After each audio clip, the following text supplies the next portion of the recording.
Welcome to APDesign Digital Tools. In this video we're going to start looking at making even more customization in the curtain wall pattern. Because this surface came in from Rhino, it has a few glitches. Essentially, the first one we noticed is that the pattern tends to kind of trail off.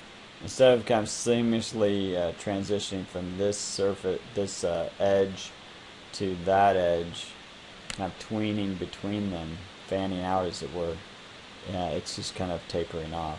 And it makes some triangular patterns kind of not very seamly. So let's learn how to battle that.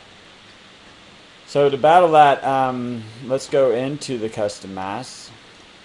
Let's select the grid. Let's turn off our components. Let's go ahead and select the columns and go ahead and hide that element. You'll see the nodes. If you have those turned on, let's go ahead and turn those off. So I'm selecting the surface representation, turning off nodes, turning on the UV grids and intersect lines. Okay, so let's get this to work. So to do that, we're going to select the edge or the curve up here and the curve down here, and we're going to divide those two paths. So I'm going to select tab through until I come to just that curve. Going to hit the divide path. You can see that it creates nodes. In fact, let me turn to hidden. It may be easier to see. All right. You can see it creates these nodes evenly spaced. If you click in here, you can change this number.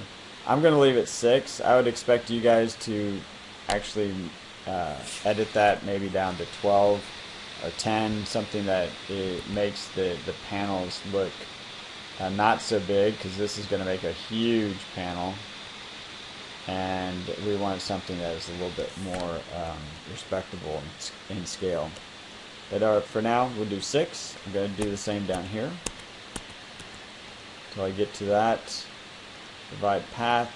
I'll leave that at 6. It's important to have the same number up here as you do down here. So 6 and 6. Okay, the next thing I'm going to do, I need to create a plane that is perpendicular, well, on a working plane. So to do that, what I'm going to do is to create a reference line.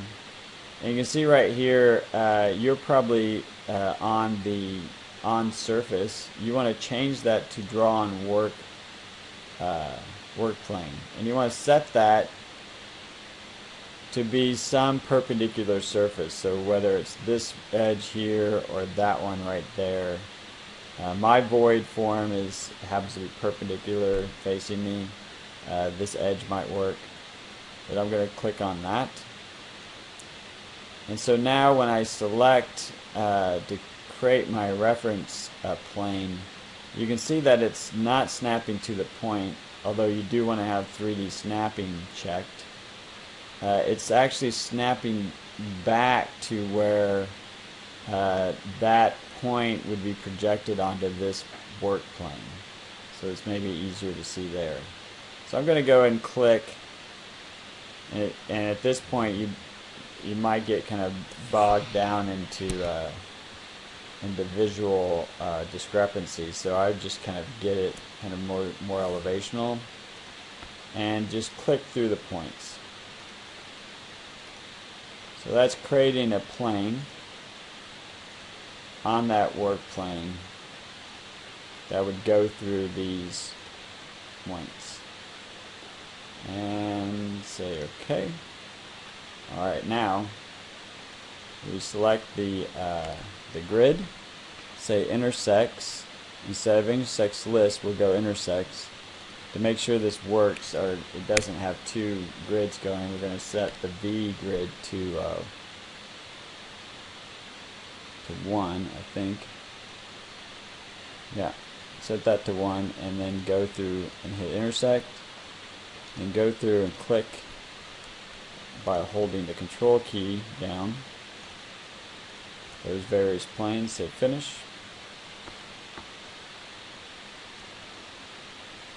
And this is where the serious errors occur, so it's strongly recommend. Okay, fine. Just save file. You may or may not get this. It's basically creating a recovery file for me. I've found that when I start to edit the way I'm doing, that sometimes occurs. So eventually, if I get this to work, I'm going to save this back to project 2. So let's see if it did anything. Doesn't look like it took that, so I'm going to try again. I'm just going to select these center ones and not the ones on the edge, just the center ones. Say OK, and cross your fingers. Some of the splitting reference divide are invisible in the current view, yet it looks like it worked. Finish. Okay, let's take a look at what we've wrought.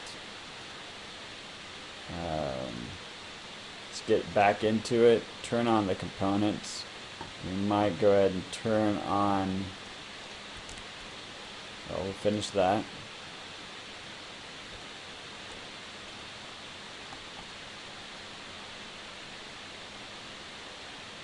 It looks so much better, a lot cleaner. So what I want you to do is basically clean your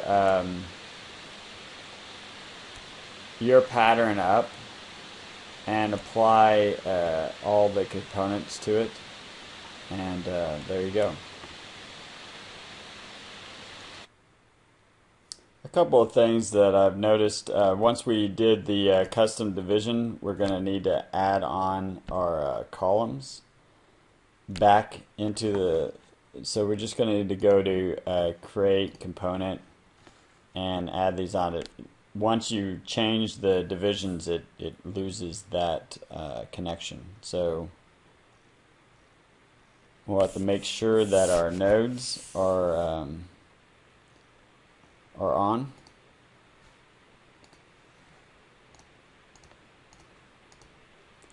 And then go back and create component.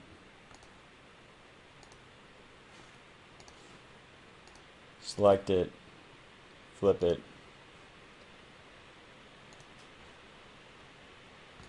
and then repeat it.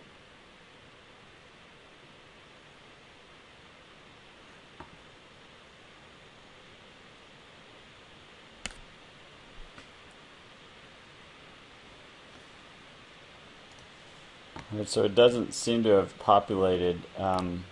What I want you to do, if you have the same issues I'm having right now, where you can see that it just has this bottom row, is to go in and just do it again. But this time grab the node just above and the one above it, and let's go ahead and flip that and repeat that. And it appears to have added it to all the pieces, even the ones below, so I'm just going to delete those.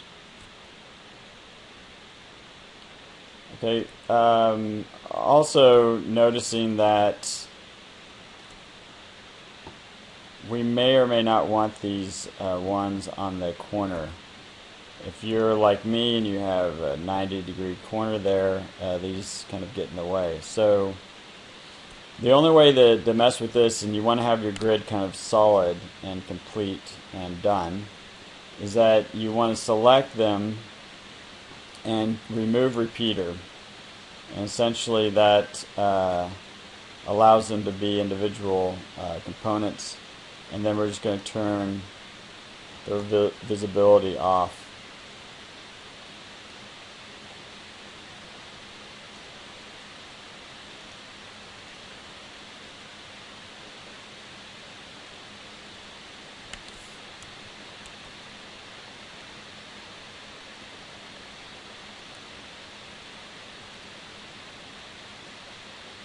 Okay, once you get out of the mask, it turns it off. So you'll have to go through and click kind of that entire row.